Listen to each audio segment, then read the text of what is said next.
Olá, meus caros e minhas caras ouvintes, está no ar o Polocast e o locutor que vos fala é o evangelista Polonini. E a reflexão espiritual vai em Ezequiel, capítulo 7, verso 3, e diz: Povo de Israel, o fim chegou, vocês sentirão a minha ira, pois eu estou julgando pelo que fizeram. Farei com que vocês sofram porque fizeram coisas imorais. Vou castigá-los sem dó nem piedade. Eu o castigarei pelas coisas nojentas que fizeram, para que vocês fiquem sabendo que eu sou o Senhor. Meus caros e minhas caras ouvintes, aqui está o momento que Deus chama a atenção, chama a responsabilidade para aquele povo de Israel, que era um povo desobediente, era um povo que não obedecia a Deus, era um povo que dava trabalho. Então, muitas vezes nós somos acostumados a ouvir só uma parte das Escrituras, no sentido que Deus é amor, Deus é misericordioso, sim, com certeza. Mas às vezes temos dificuldades de entender essa parte de Deus, a sua ira. Essa ira podemos comparar a um pai que tem um filho que pega o carro e o pai diz: olha, não bebe, tá? Dirija com cuidado. E de repente, mais tarde, o pai recebe a ligação e diz que o filho bateu, está na delegacia, porque bebeu. Como é que esse pai vai receber esse filho? Irado. Ele não vai sorrir para o filho, ele vai ficar irado. Por quê? O filho desobedeceu a ordem daquele pai. Mas mesmo toda a demonstração de Deus, ele sempre estará perto para quê? Para dar o amor. Ele sempre estará perto para dar o quê? O perdão. A mesma coisa o pai. O pai, com todos os erros do filho, teve lá na delegacia encontrar uma forma de o ajudar. Então, meus queridos, a ira de Deus, ela está associada a isso. Por quê? Porque muitos querem ouvir o quê? Palavras que agradem, palavras que facilitam os seus corações, entende? Então, você percebe o quê? Que Jesus veio ao mundo para quê? Para nos livrarmos do pecado e da morte. Jesus veio trazer o quê? A salvação. E muitas das vezes Deus não gosta, não se agrada, se ira por aquele pecador que não se arrepende. Deus chama e ele lá não se arrepende de jeito nenhum. Então, diante do erro daquele povo, da idolatria daquele povo, era dever dos sacerdotes e profetas pregar contra o povo. Nesse caso, eles não poderiam pregar a favor. Entende? O profeta tinha que chamar a atenção: vocês estão errados, vocês estão desobedecendo a Deus, vocês estão desagradando a Deus. Então os profetas falsos, no entanto, sempre pregavam a favor, mesmo que o povo estivesse contra Deus.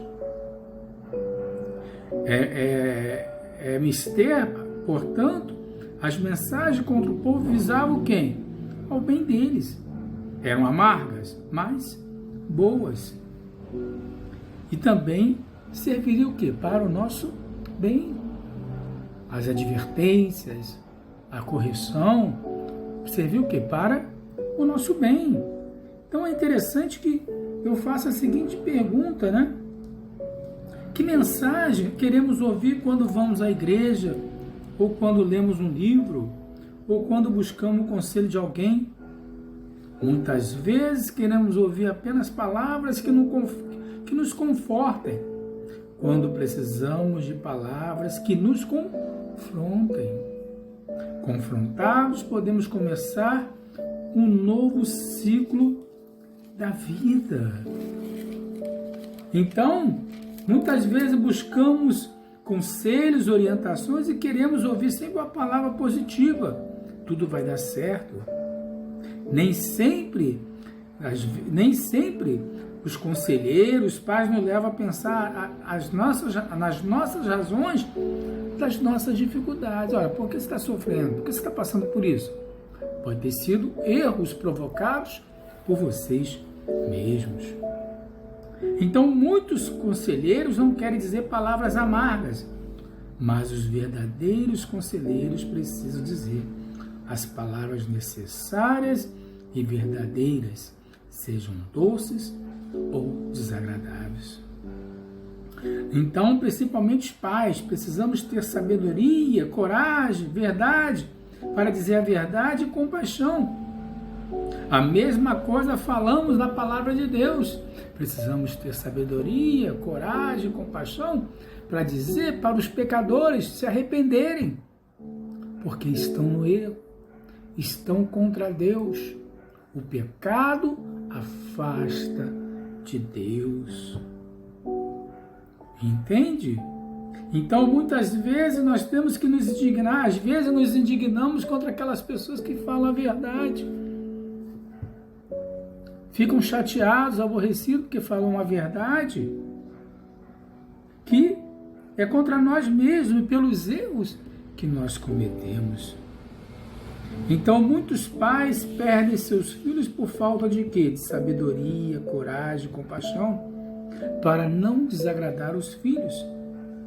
Não lhes dizem palavras necessárias quando são amargas. Então, os pais esqueceram que seus filhos precisam de palavras certas, sejam doces, sejam amargas. E hoje é difícil, você cria uma geração de hoje que não sabe ouvir não. Muitos pais estragaram seus filhos, estragaram.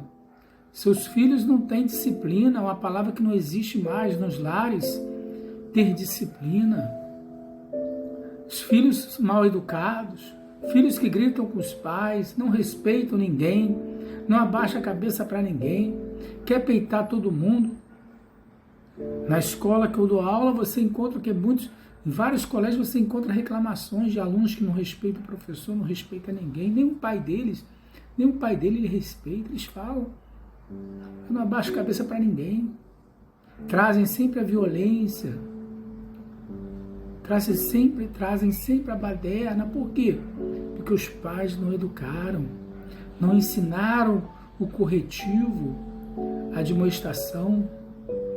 Quantas igrejas não discipulam mais, não doutrinam mais?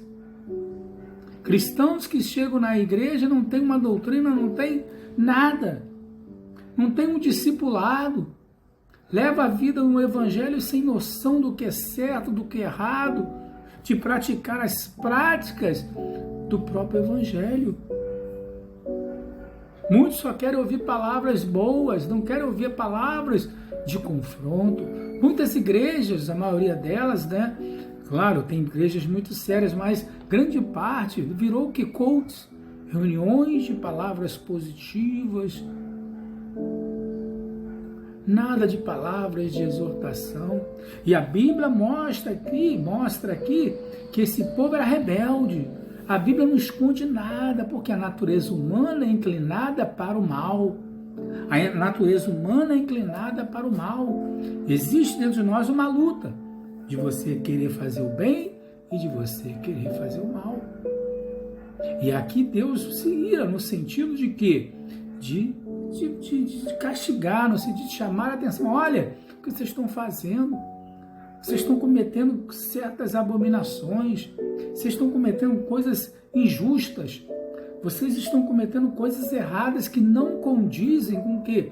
Com o reino de Deus, com a palavra de Deus. E você, meu irmão, minha irmã na igreja, será que você tem levado uma vida que condiz a Deus? Ou tem afastado de Deus da sua vida pelas suas ações que não agradam a Ele? Quantos se desviaram do caminho do Senhor? estão aprontando. Não querem ouvir palavra, não querem ouvir a palavra arrependimento, arrependei-vos. Não querem ouvir a palavra pecado. Não, isso aí já não está mais no nosso vocabulário. Isso aí não está mais nos púlpitos. Não podem mais falar isso. Não pode mais marretar os irmãos, porque eles têm um coração sensível. Não pode mais pregar isso. Tem que pregar só coisas boas. Não, está errado. E nós temos que chamar a atenção. Olha, Jesus se irou. Por quê? Porque aquele povo estava fazendo o quê? A casa de oração no comércio. Alguns estavam utilizando a casa de Deus no comércio. Jesus foi lá e brigou com todos, se irou, se indignou por tamanha irresponsabilidade, tamanha ingratidão daquele povo, daquelas pessoas. E Jesus chamou a atenção. Caiba a você, meu amigo, minha amiga, se arrepender dos seus pecados, voltar para Deus. Deus se ira, mas também Deus é amor, porque Ele espera você chegar no altar dele, confessar os seus pecados, os seus arrependimentos, que Ele vai te abraçar com todo carinho e de todo coração. Oh, que maravilha! Oh, que glória! Maravilha! Que Deus abençoe a todos.